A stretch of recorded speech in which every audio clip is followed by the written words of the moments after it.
Akademics, we're Yo, outside. yo, every time I see you, you look better, you look younger.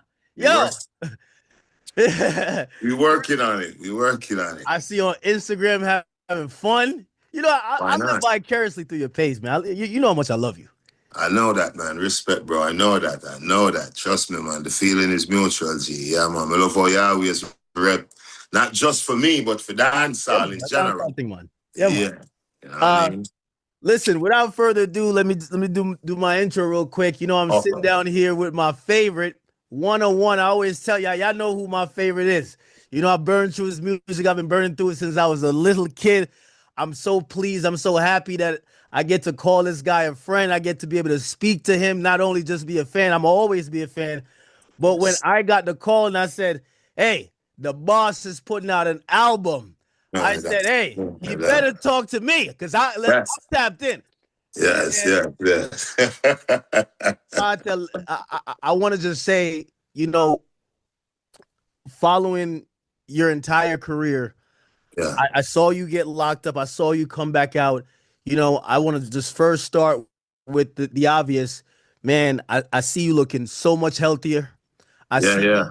I see you're kind of returning to form. I want you to kind of explain that process of how that's been because when you got out, I was a little bit worried because you're a guy, you someone who you don't lie about things. So you spoke exactly what was going on with your health. And I was wondering, I was like, them things are reversible. You know what I mean? And I Yeah, look yeah, at you yeah. now and I'm like, okay, this is the cartel we know. Explain what Yeah. that journey's been. Well, physically, when I came out, like I said, and I mean, I had the Graves' disease. And I mean, and it was terrible at the time because it was so terrible that we had to write to the Privy Council, like, listen, I don't even think I have much time. So we Wow. actually got an early date. Yeah, that's how we got the early date on humanitarian grounds because they were dragging their feet in Jamaica. You know what I mean? So, but coming out and getting the medical attention that I desperately needed, that helped me, especially coming to America. So now I'm in America, I have the best technology, the best medical experts, and I mean, at the click of my fingers. So I'm doing really well. So I got to give thanks to God for that. I could be doing better too, but I like to drink and I like to smoke.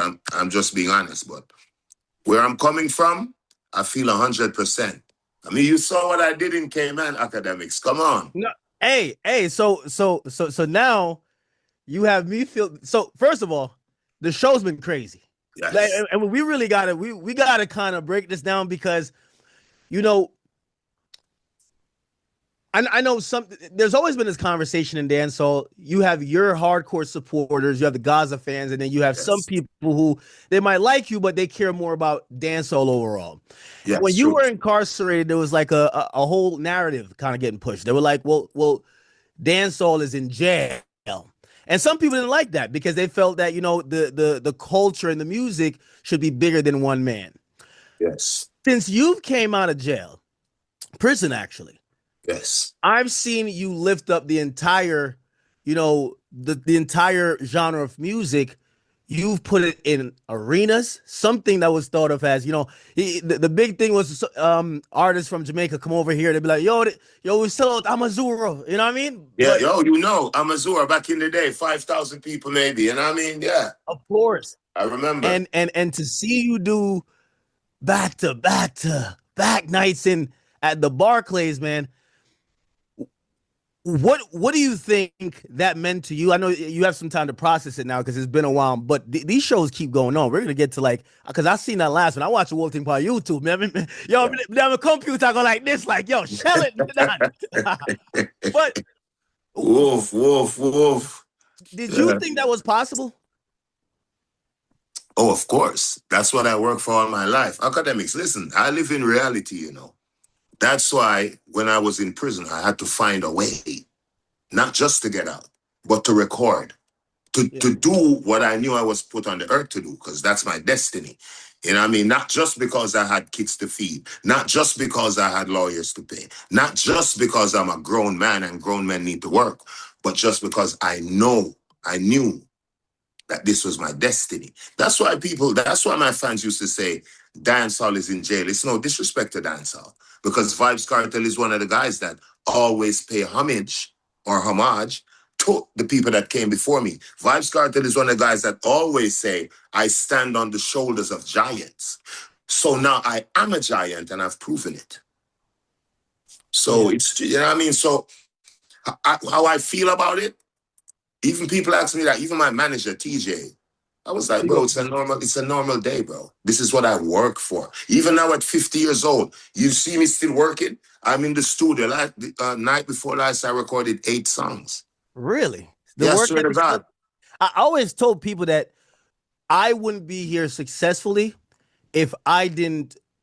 Of course, I loved your music, but I used to listen to your interviews and hear you talk about work ethic. And I would always say, if this guy, like, because, you know, in Jamaican culture, you're a pop star as well.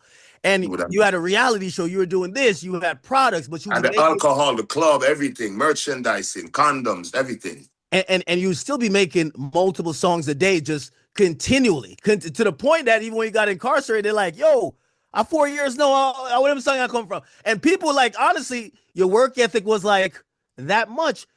I mean, to see you still doing it at this age is like. But even now, think about it, because you raised that important point, you know. Yeah. Before I went to prison, I used to sell the rum, Street Vibes rum. It was big. We used to run the club. We had condoms. I signed artists.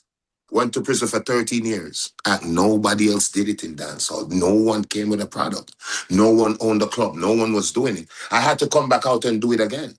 So now I'm selling the Straight Vibes rum. Why do you think that is, though? It's just the work. It's being innovative, being creative, and not just believing the hype that people give to you. Because living off the hype is good, but you, the person believing it, that's crazy work, bro. Yeah, you've always been one to push the boundaries. I even see now.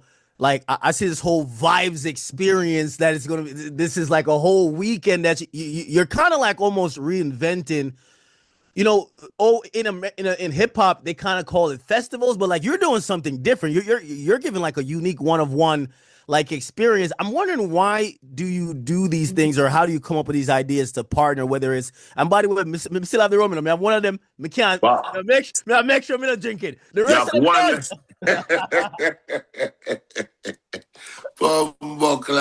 Yo, tell TJ we need some more. Nah, we got you. I got rum right here in Florida. But why I do it? Well, even when TJ, my manager, says to me, like, bro, how do you do it? Sold out 3 shows back to back in Canada at the big that big arena. Did it in London twice at O2 Arena. Did it all over the world. Did it in Paris, the Accor. Sold it out. And he says to me all the time, bro, how you do it? I said, bro, someone has to do it. You knew that would happen? Like, sometimes people look at artists from Jamaica and they kind of get the bad rap that they can't see the forest from the trees, meaning they can't see how, you know, big their cultural impact is. So you knew even then when you're locked up that, like, if you bust free, you're in arenas, not only in New York, because that Toronto move was crazy. Yes, UK was crazy. You knew that would happen? Of course, that's what I'm saying earlier, academic, because that's what I work for. It's like, I'm never the one to be like, oh, I'm so shocked. No, this is what I work for. Why would I be shocked? You know what I mean? And that's the crazy thing. And that's why I always keep trying to come up with new and innovative ways to be the better version of the entity that is Vybz Kartel. Because as a person, I'm imperfect. You know what I mean? I'm sick. I smoke cigarettes. Hey, but as an artist, I always try to upgrade myself, to be the better version of myself. That's why we came back with the rum. We doing the vodka. We have the Vibes Cruise. We doing another reality show. It's just not, I'm doing my biopic. I stay working. I have no time to waste. Like, I came out, you know, my one of my nicknames when I came out was the Time Minister. Up to the time. Yeah. I stay working, bro. My influences, you know what I mean? Khalid. When I see Khalid, that's it. Rick Ross then. Me look to New York, me see 50 Cent. Me see Jay-Z. Me see Nas. Me look to Jamaica, me see that kind of